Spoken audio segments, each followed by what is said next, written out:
Eto na, nalakaran ko na rin ang Hello World! Hello! Yung buong second floor, kwarto natin. Hindi, ito lang. Ito, may hati dito yan, may hati. So ito na po ang itsura ng kwarto.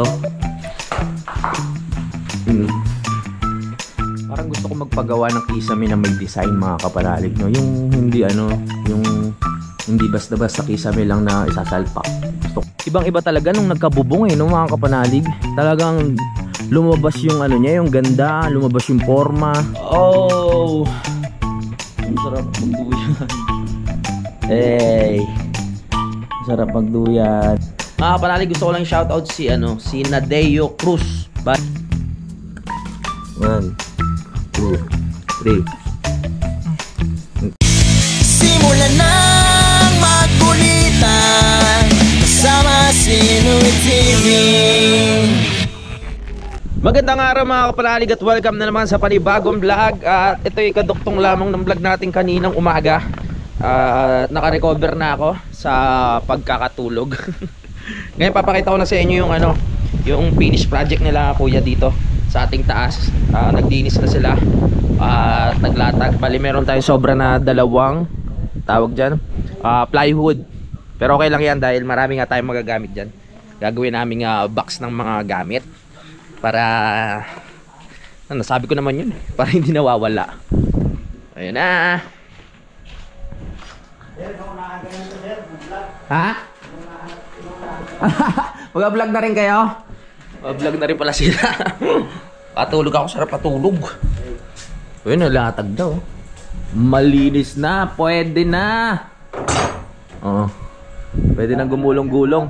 Ha? Bintana na lang. Oh, bintana at palitada. Tapos kisame. Alright. Tapos mga gamit na. Ganda. Napawaw ka. Picture kita doon, no? Model pala. Natapos na nila. Ayos.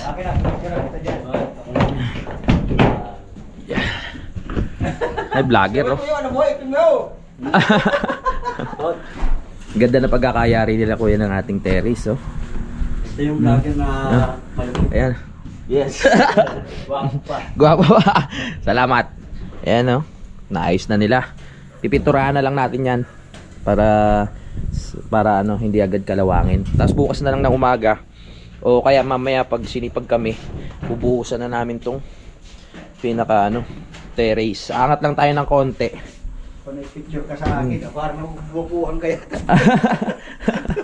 Pipicture nila yung mga finish project. Ang ganda talaga ng dito, tanawin. So na tayo. Natapos na tayo sa next tawag ba dyan? Next project. Natapos na tayo sa ibang level naman tayo mapupuntahin. So magpapalitada na dahil kompleto na nga ang ating sahig. Madali na gumalaw. Diba pag naghalo sa baba, maglalagay na lang ng sapin nga. Taabot ko dito, sinigsang dadali hanggat hindi pa siya umuwi ng Iloilo. Yan na, palitada. Tapos pinto, salamin, kisame. Okay, tapos na ang bahay. Ganun lang. Ito yung mga pinaka mahalaga sa parte ng bahay ngayon dito magkaroon ng second floor, mga kapanalig, no? Sa susunod pala dapat hindi lang yung spiral na hagdan may lagay, dapat meron ding yung parang grills kapag May gabay, sir. may gabay, no? Oo, mga lagyan dito. Parang ganun din, sir, ang gagawin natin. Oo, ganito din. Sila rin ang gagawa niya, mga kapanalig. Yun. Eto na, nalakaran ko na rin ang kwarto. Dito lang ako medyo untog, mga kapanalig, lalo na pag nalagyan na ng tawag dito ng kisame. Pero syempre hindi naman tayo aabot banda dyan. Okay na dito. Tapos dito ako maglalagay ng aircon. Diba yung yung nasa loob lang yung pinaka-aircon niya, yung hindi na maingay, hindi na kailangan magbutas, no? Diyan tayo maglalagay para maganda. Dito yung aparador. Diba? Yan, kung ano-ano pa malalagay natin, mga box. Yan. Hindi na ako nauntog, oh. Kumbaga wala akong pangamba na ano. Minsan kasi, naka-stepin pa ako niyan. Pero pag nakapa ako, walang pangamba. Hindi mauntog. Ayan talaga yung ano, sinaalang-alang ko at sinabi ko sa kanila na kaya kailangan ibaba ng kaunti yung tubular. Dahil napakataas. Oh, kasi may finishing pa pala to. Pero titignan natin. Kakunti lang naman yan pag finish yan. Yan na po ang itsura ng kwarto. Hatiin na lang dito yan, hatiin. Tapos pintuan, okay na. Ito na yung ating labasan ng Amoy Tokmol. Diba? Singawan, kaya nagpalagay din ako dito. Lalagay ng maliit na salamin para sumingaw ang amoy dito sa loob ng bahay. Hindi na. Ano height nyo, sir? 5'8". Ay, mataas ka sa akin. Abot ka rito. Oo. Sakto lang. Sakto lang. Nakasapatos ka pa niyan. Sakto lang ako. Hindi ako untog. Ayaw na. Sakto lang. Huwag lang tatalon. Ayaw mahirap, di ba? Huwag tumalon. Ang dami nagko-comment, ang galing nyo raw gumawa eh. Itong mga railings, tsaka yung paglatag nyo. Bukas makikita nyo na po yan kung ano magiging itsura. Pag matigas na, babaklasin na namin yung ano, yung ito para lumabas lalo yung ganda niya. Itong nasa gilid. Tapos babawasan na namin itong pinakasalo na bakal, mga kapanalig, no? Hello! Hoy!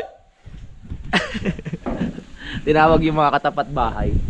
Ang sarap sumilip-silip dito. Preskong hangin. Kukunin ko lang yung pambayad sa kanila. Bali, magbabayad tayo sa kanila ng 15. Mga kapanalig. Sulit yun kasi ang hirap gawin kaya nung terrace. Tapos babayad tayo ng 15. Yung sa bubong sila rin 20 yung binayad natin. Ngayon 15 na lang. Kasi wala namang yero yun eh.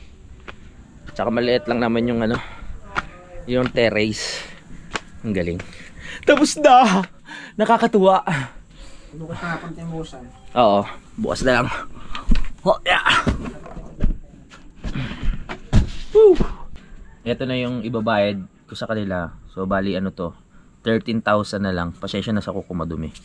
Dahil bumali na sila nung nakaraan ng 2,000 pesos, mga kapanalig. So ito na lang ang bigay ko sa kanila. Merry Christmas. May nanalo na naman. May nanalo na naman. Bali ano na lang, no? 13 tama?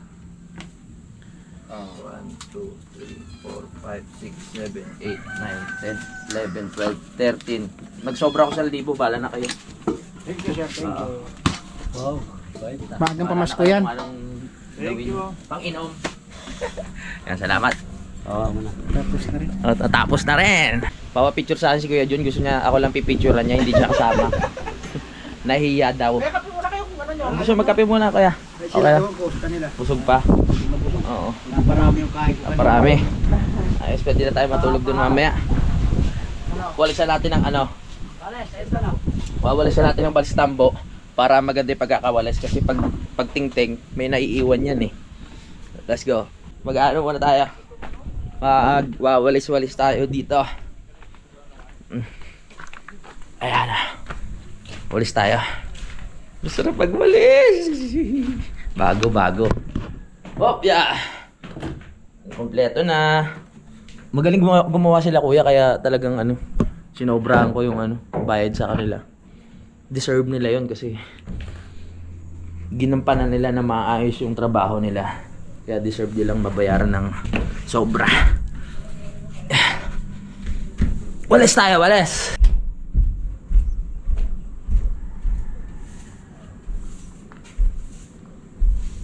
Dami pang sobrang ano, mga retaso.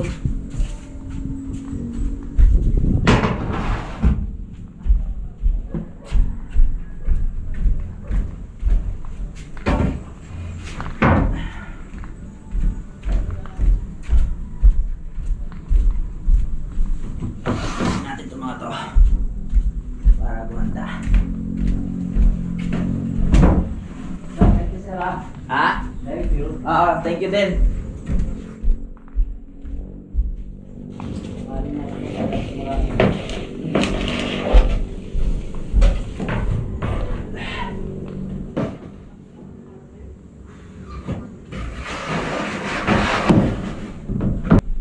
Harang mo dito.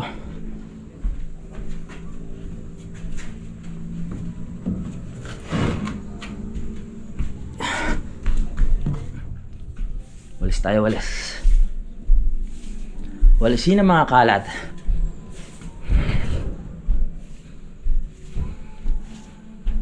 Perfect. Tanggal ang mga alikabok.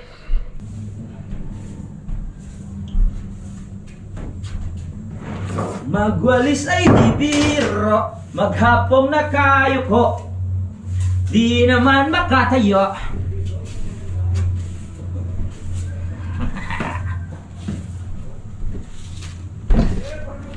Ingat! Ingat! Sa sunod ulit!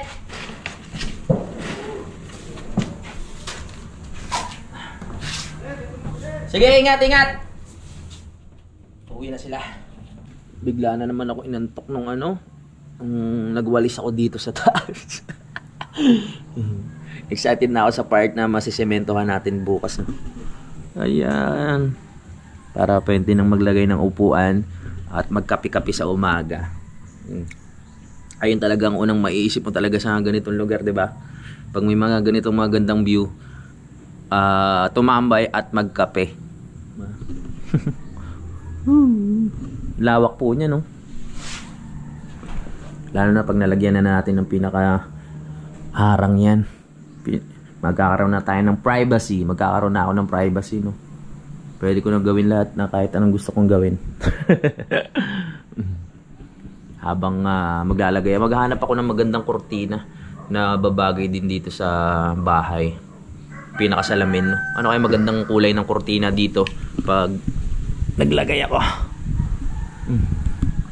Galing nila kuya. Pulido sila gumawa eh. Nakakatuwa. Syempre salamat din kay Daddy Oms, no? Dahil siya nga yung may contact ng mga yon. Yan, kaya napaganda itong paggawa ng second floor, mga kapanalig. Ngayon nakikita nyo na kung ano ang itsura dito sa taas, no? Yung dating sinasabi ko lang sa inyo kung ano yung gusto kong mangyari, ngayon nangyayari na po. Unti-unti na nangyayari, natutupad ang mga pangarap. Ito, papa-skim coat natin yan para mawala yung pagkamagaspang niya. Excuse me. Pati ito, skim coat na siguro din to para hindi na madagdagan yung lapad niya, no?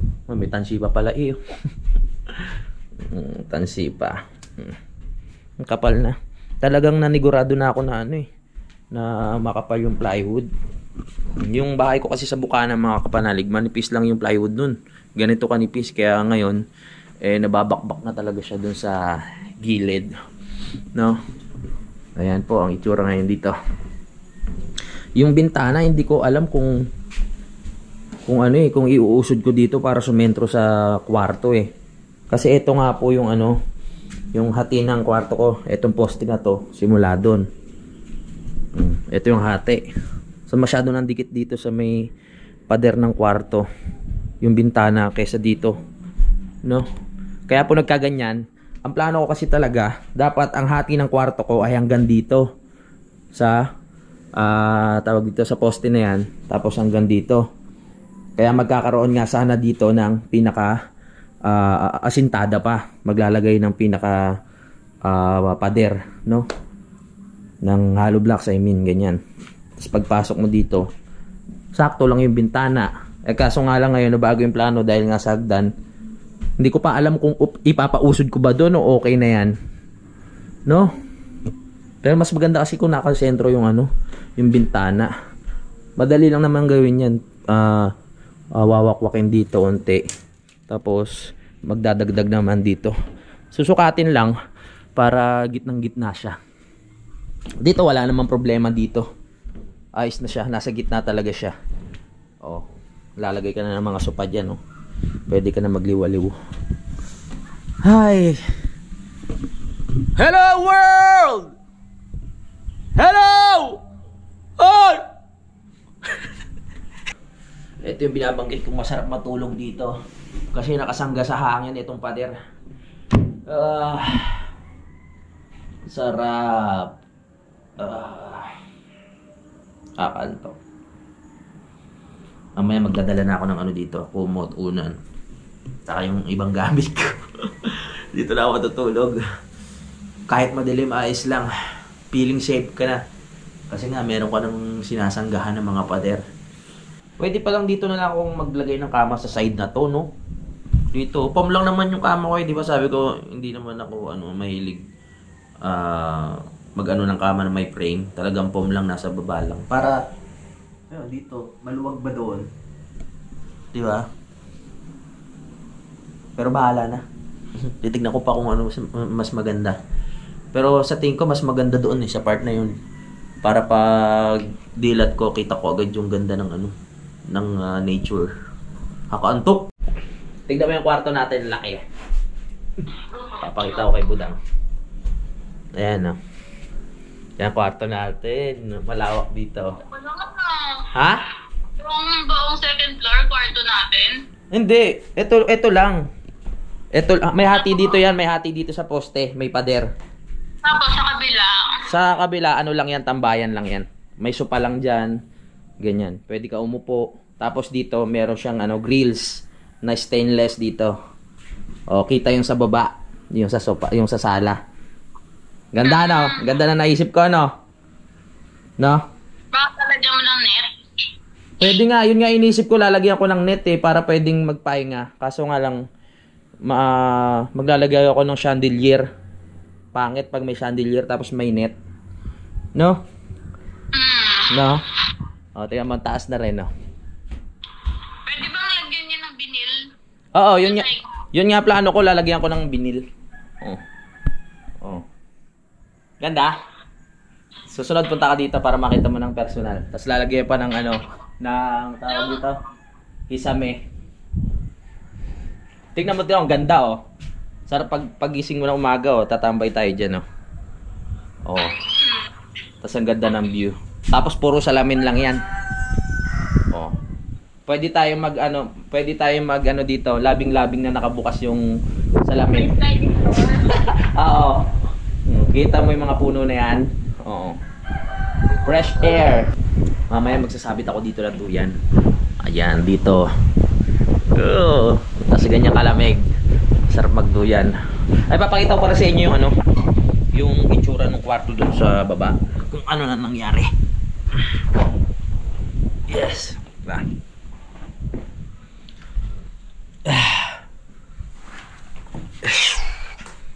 Yeah. Tara. Whoop. Yeah. Yan. So, ito na po ang itsura ng kwarto. Yan po.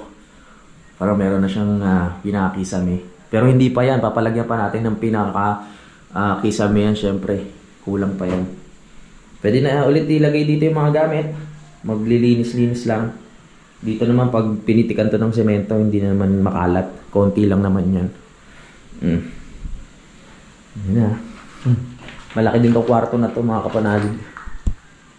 Diba? Pwede nga parang maglagay dito ng loaf bed. Kaso hindi, alanganin na pala. Pero kung pinalagyan ko ng butas yan, yung sinasabi ko nga sa inyo, pwedeng maglalagay lang ng hagdan dito. Tapos kwarto na ulit yung sa taas. Kaso nga lang sinakop ko na, di ba? Para malaki yung galawan ko. Ano pa, bukas po mag-start na kami ulit. Magpalitada. Pero bago yun, linis-linis muna ulit para umaliwalas.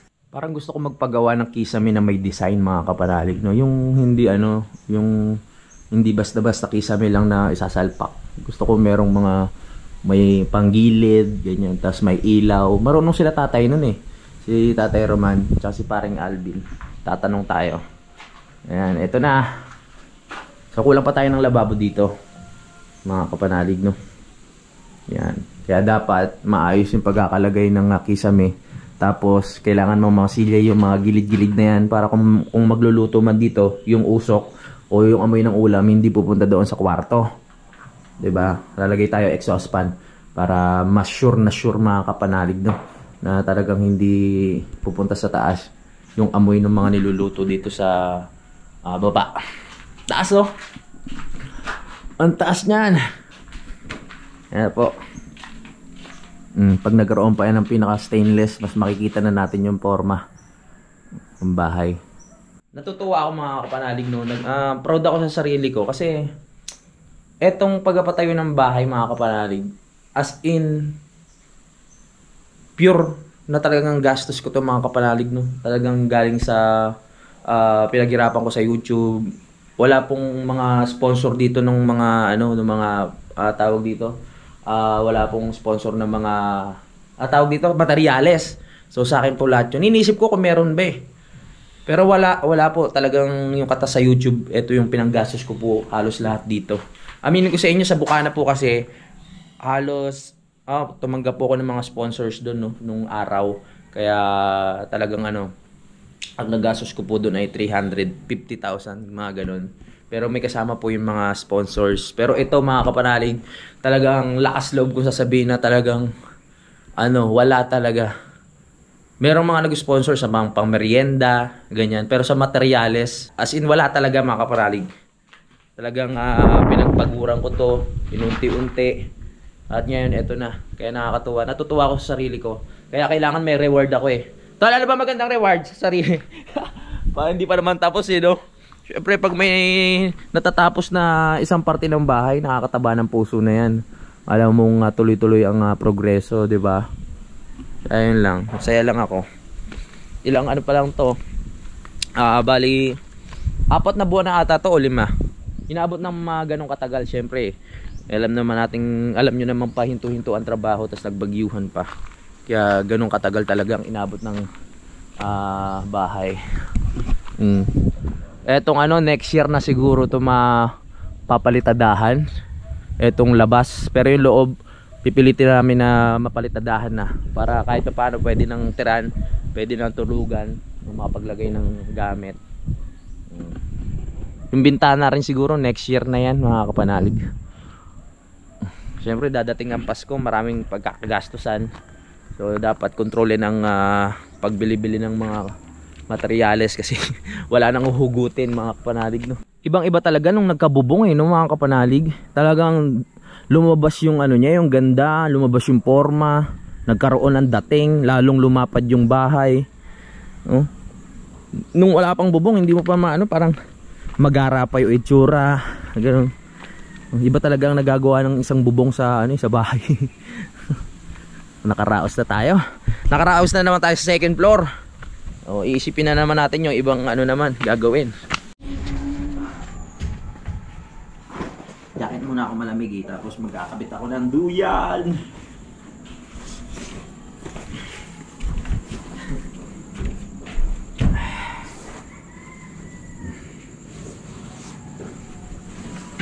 Tama.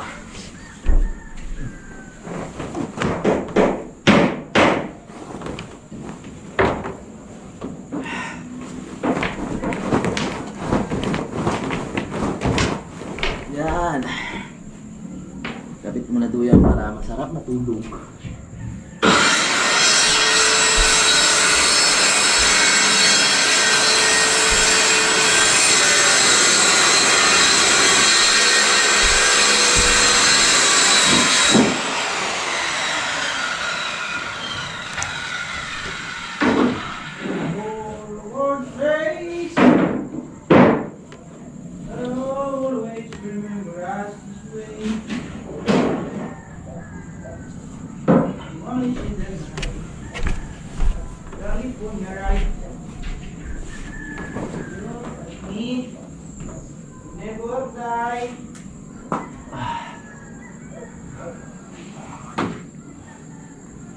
Yeah.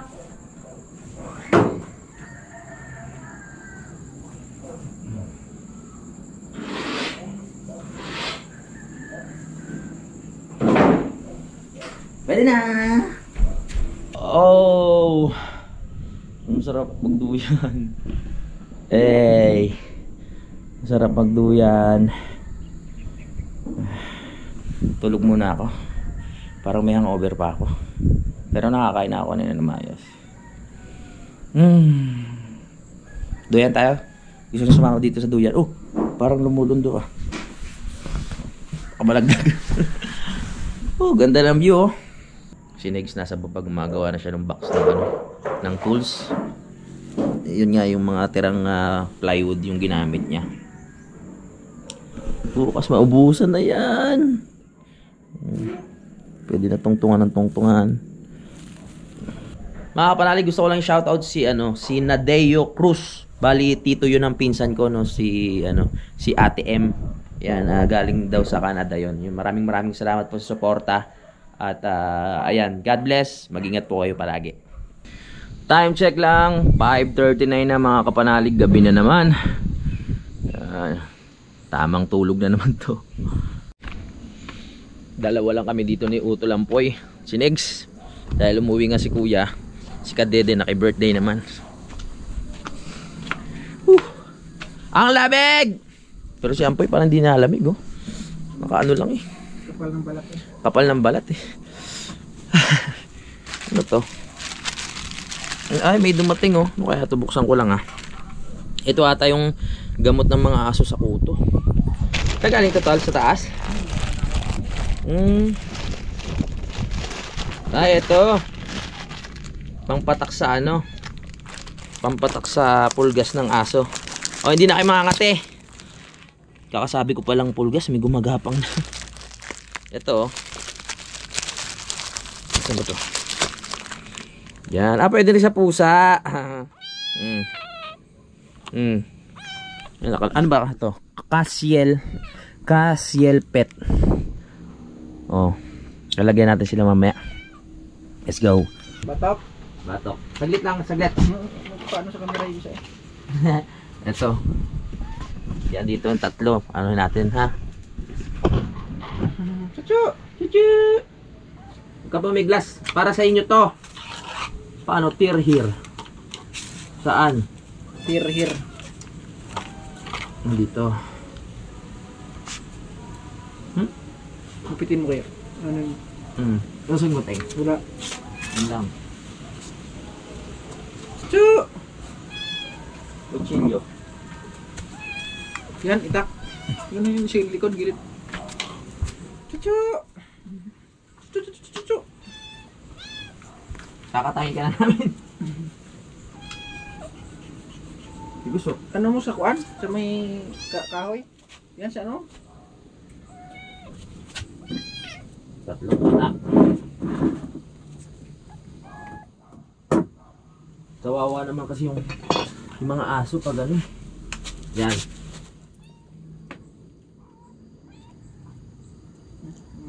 Tatlo. Kaya nga. Bilisan mo.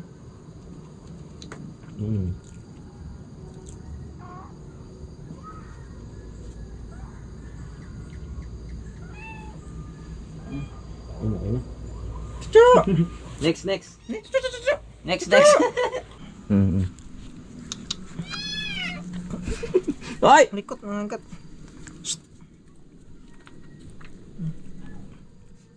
Pan. Opo. Sige, yan. Okay, isa naman. Parang wala yung pulgas nyo.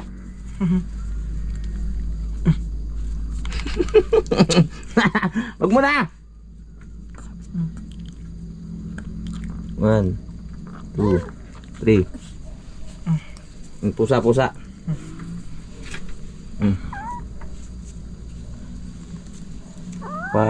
2, 3. Patay kayo. Wag mo na yung tol. Wag mo galawin. Patay nga yung mga pulgas nyo. Alisan yan. Ano, tiyan mo. Daglagan yung mga yan. Alisan sila eh, oh. Bumili na rin ako nung ano nila, yung pang, ano, tawag dito? Yung pang purga. Hindi pa dumadating. Pag dumating na lang. Hindi ko alam kung ilang beses pwede gamitin to eh. Pero tatabi ko na lang muna. Habang mayroon pa eh. Ano, nawala na? Naglaglaga na? Nawala yung mga katikati nyo? Nag-alisan, no? Nag-alisan? Nawala na, oh. Galing, di ba? Effective, no? No, pati si Ulila nawala, oh. Nag-alisan na yan. Gabi na naman mga kapanalig. Doon ako matutulog sa taas. Ay, nako. Ang sarap. Kain po tayo. Kakakain ko lang kanina kasi pagbaba ko, nandun ako sa taas, nag-edit ako kanina mga kapanalig. Nagutom na naman ako. Nagbabawi. Bagay ko na hindi tayo nakakain ng maayos. Sabaw.